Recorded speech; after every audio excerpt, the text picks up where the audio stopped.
Now, the only thing that is missing from those 46 lines is a story of the creation of Enkidu, as we find in the creation of Adam. Well, as it turns out, Enkidu was also made from clay. And here's an extract earlier in the first tablet. Aruru washed her hands. She pinched off some clay and threw it into the wilderness.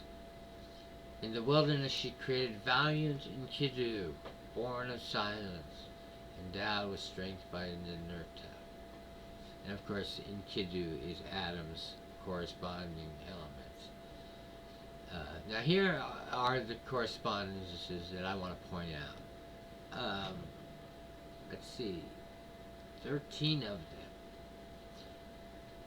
First of all, the setting is similar in that it's a situation in which the animals and the human get along, so there's no tension. So in that one motif, we have comparable characterization. I think that's obvious. And the first indication that we have a close relationship between the two stories. Now the characters and the roles, same number of characters. You have Enkidu and Shamha being one pair as compared to Adam and Eve. And then the serpent is comparable to the role of the trapper. The trapper's out to civilize Enkidu. The serpent is out to make them disobey Yahweh.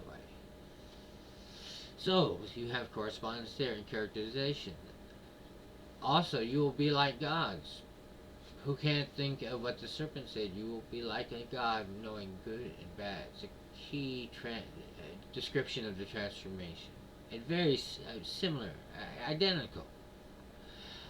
Fourthly, you know in the story that after Enkidu scared away the animals, he drew himself up. That was an immediate response. Contrast that with what I call a corresponding opposite. They hid. Drawing himself up, and some pride or some kind of awareness has come upon him, as opposed to their change in their consciousness of hiding in shame and fear.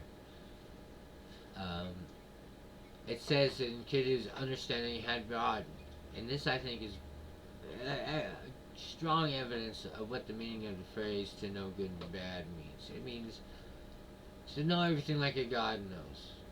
To not be restricted in consciousness like a child, like the innocent state. No, but to enjoy a sophisticated divine attribute, actually. A very high view of a human being. Also, to that matter, Gilgamesh was supposed to be 1/3 human and 2/3 gods. So they used to think in terms of mixtures, you might say, levels of spiritual power and status. You notice it says that Enkidu's his lust groaned over her. Well, we have a comparable description of Eve's desire. Your desire will be for your husband. Talking about the same thing, sex drive. Pretty close. Beyond, I think, just coincidence. But then there is the statement, "You are beautiful." Well, when Eve is considering the temptation, she says to herself, it is a desirable thing to be wise. It's a good thing to be wise. That's the same kind of motif. You are beautiful. In the sexual encounter, Enkidu continued until his sex was completely sated with her charms. Contrast that with the similar but opposite statement that he shall rule over you. Instead of unlimited perfect gratification, is now a sexual situation that is negative and opposite. Another close correspondence, I think. 9. Enkidu was diminished after he had sex. and this is comparable to the eyes open of the couple. A change, a result of the central act of the story, which in both cases is, I think, sex, sexual intercourse. Um, and then again, you have the obvious parallel between, in one story, the sexual intercourse is literally described, but in the Eden story, the same thing is symbolized. So yes, here's another example, an clear example. We have symbols going on. Anyway, eating the fruit, um, Shambhan exposing yourself. On a symbolic level, that would be when the serpent shows up and is a personification of Adam's expression of lust, sexual lust and desire. So Eve was the one who was being seduced, not Adam, as in the Gilgamesh Epic, not in Enkidu. So it's the reverse, but it's the same motif, and we have these expected variations in the story.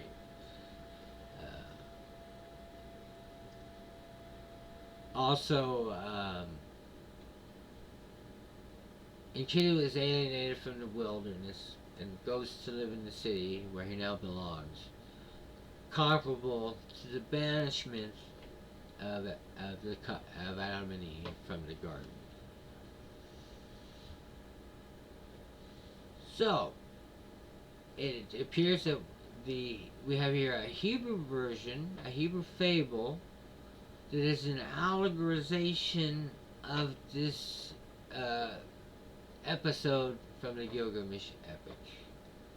Deliberate and methodical allegorizing translation into a Hebrew version. Now, also, I am contending that the fable is modeled upon what must have been a common domestic issue. When is it alright for children to start having sex? This is the issue. And in the story, you have the father telling the children, do not have sex. Because I say so, basically. Do not do it. So this gives a motive to Yahweh, and it gives a lot of strength to the temptation. It was sexual in nature. So when we interpret it allegorically, we have additional motivations to the characters and further information. So Yahweh's command not to eat of the tree means that they're not old enough yet to eat of the tree to have sex. Not that they never will. The tree is there for a purpose, obviously. But they must remain in a closed eyes state of consciousness. They must not try to break out of that consciousness, become an adult by having sex. You have similar sexual advice and warnings in the Song of Solomon about a sister, she's a door, she should be a wall, not a door when it comes to sexual partners. Do not awaken love until it pleases or until it's the right time. And also, eyes closed is an incomplete state. See, this shows you that the setting has them in a state that will one day be realized. And this is very, very important to realize about the story, that the nature of his command is just a temporary prohibition upon sexual activity until that is, until the father allows it.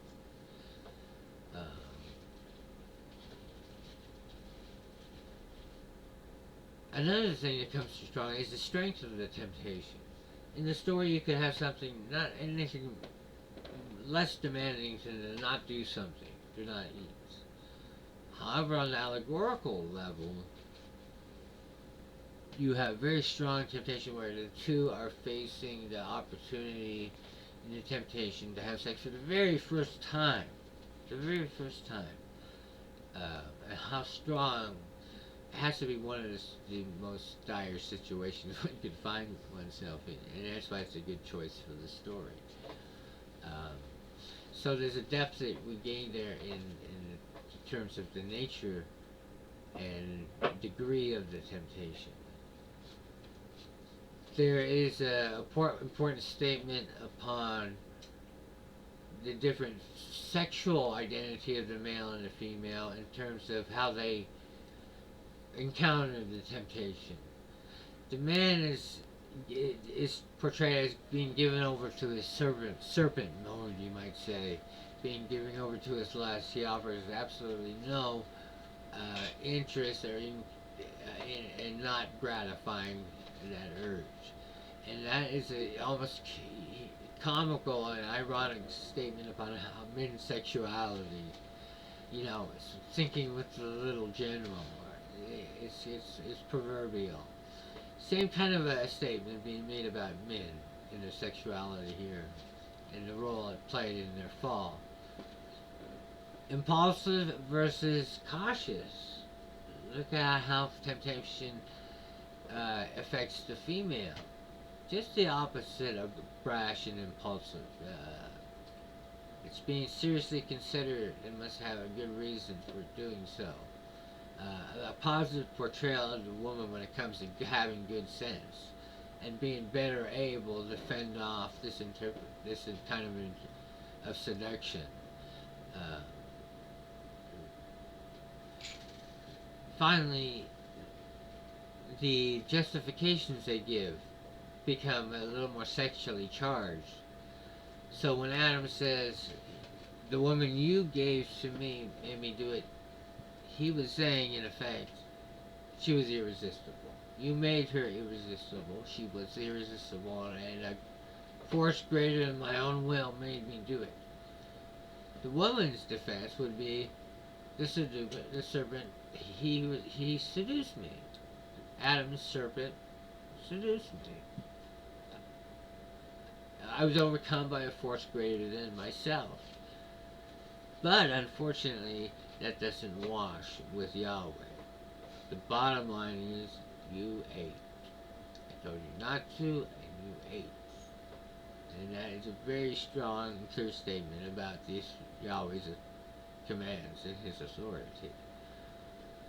So I also think you have a more sympathetic portrayal of their fall if you interpret the story as a fable, because of the extreme nature of the temptation. And also, I think the portrayal of Yahweh as a father, you're more sympathetic to him. His hands were tied when it came to this. He couldn't watch over them all the time. He had to trust them to their own decision. And Yahweh doesn't seem too surprised when he finds out that they have eaten of the fruits. So what can a father do? A good father warned them, and unfortunately they didn't make the right choice. Bad choices. They ate and they disobeyed. But then it becomes important that they confess. Why is it important? Basically, to justify the punishment that's going to follow.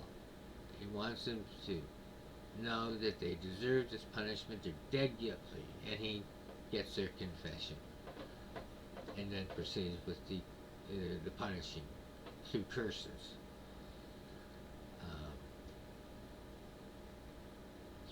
So I've tried to